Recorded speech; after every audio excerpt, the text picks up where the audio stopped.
새벽 우리에게 주시는 하나님의 말씀은 에베소서 3장 2절의 말씀입니다. 에베소서 3장 2절의 말씀 제가 봉독해 드리겠습니다. 너희를 위하여 내게 주신 하나님의 그 은혜의 경륜을 너희가 들었을 터이라. 아멘. 할렐루야. 오늘 이 새벽에도 에베소서 3장의 은혜가 사랑하는 저와 여러분 모두에게 함께하기를 축복합니다. 오늘 또 우리 말씀 들어가기에 앞서서 옆에 분들 보시면서 평화 인사 함께 나누도록 하겠습니다. 주님의 평화를 빕니다. 주님의 평화를 빕니다. 네, 오늘은 에베소서 말씀을 살펴보도록 하겠습니다.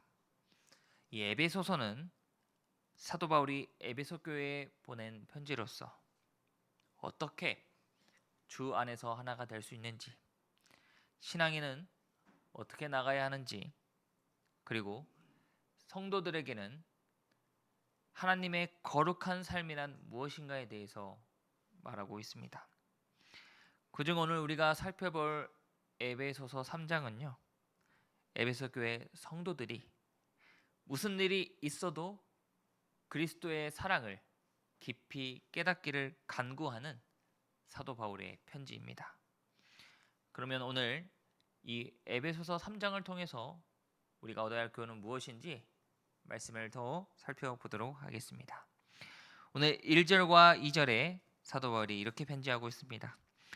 이러므로 그리스도 예수의 일로 너희 이방인을 위하여 갇힌 자들 나 사도 바울이 말하거니와 너희를 위하여 내게 주신 하나님의 그 은혜의 경륜을 너희가 들었을 터이라 라고 합니다. 먼저 1절에 보시면요, 사도 바울이 자신을 소개할 때 갇힌 자라고 합니다. 갇힌 자. 이것은 지금 사도 바울이 로마 감옥에서 편지를 썼다는 것을 의미하고 있습니다.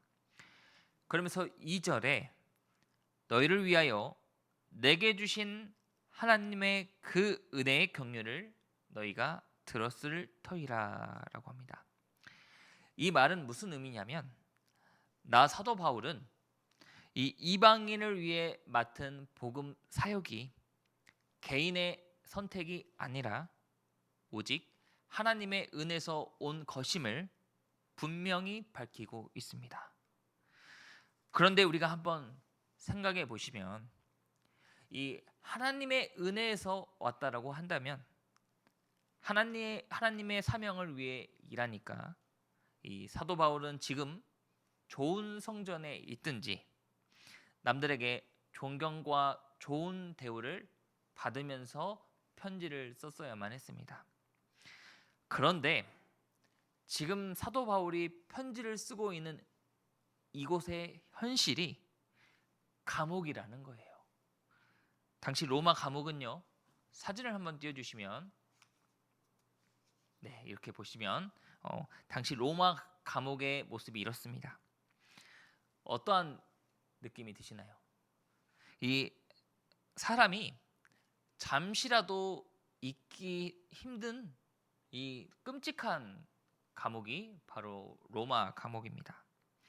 이 로마의 감옥은요, 이 당시에는 인권이라고는 전혀 없는 마치 짐승을 가둔 곳과 같은 것이었습니다.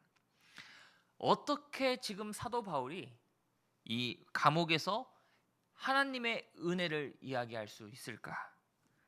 현실적으로 보면은 어렵다는 거예요.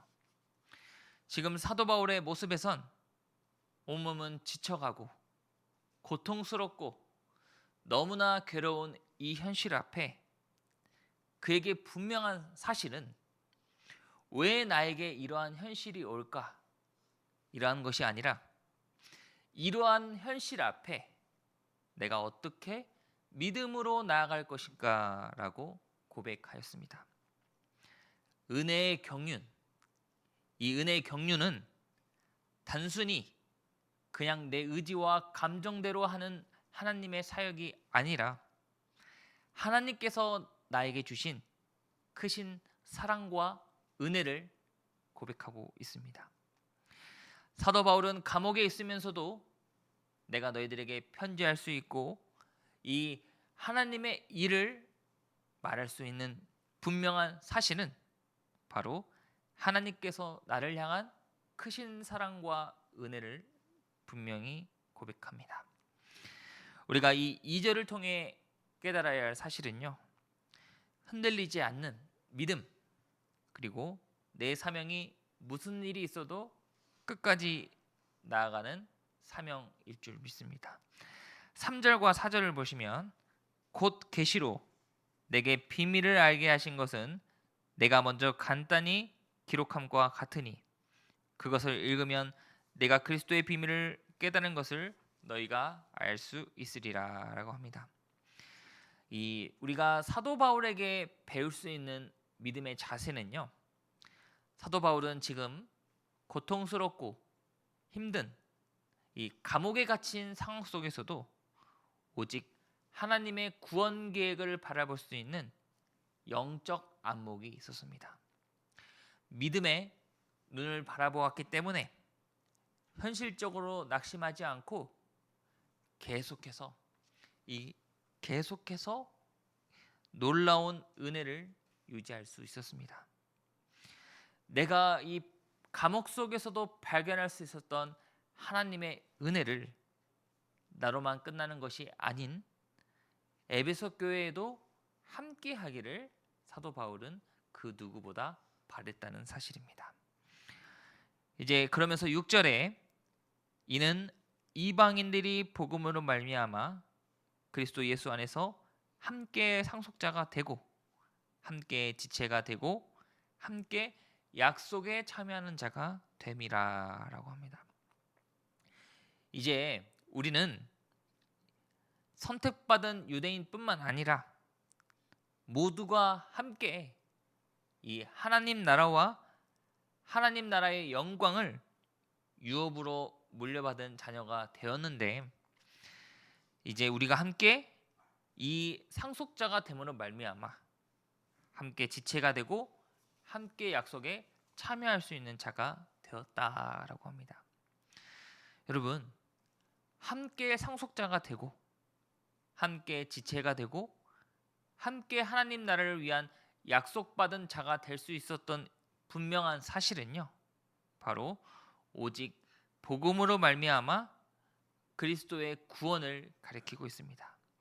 자, 그러면서 7절에 이렇게 고백하는데, 이 복음을 위하여 그의 능력이 역사하시는 대로 내게 주신 하나님의 은혜의 선물을 따라 내가 일꾼이 되었노라 라고 합니다.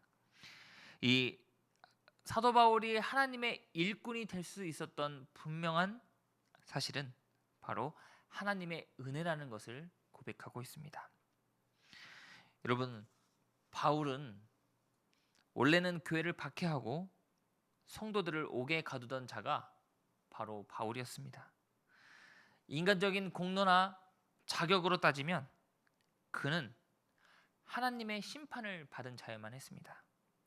하지만 그랬던 이가 이제는 하나님의 은혜로 말미암아 새롭게 거듭날 수 있었던 하나님의 사람이 될 수 있었다입니다.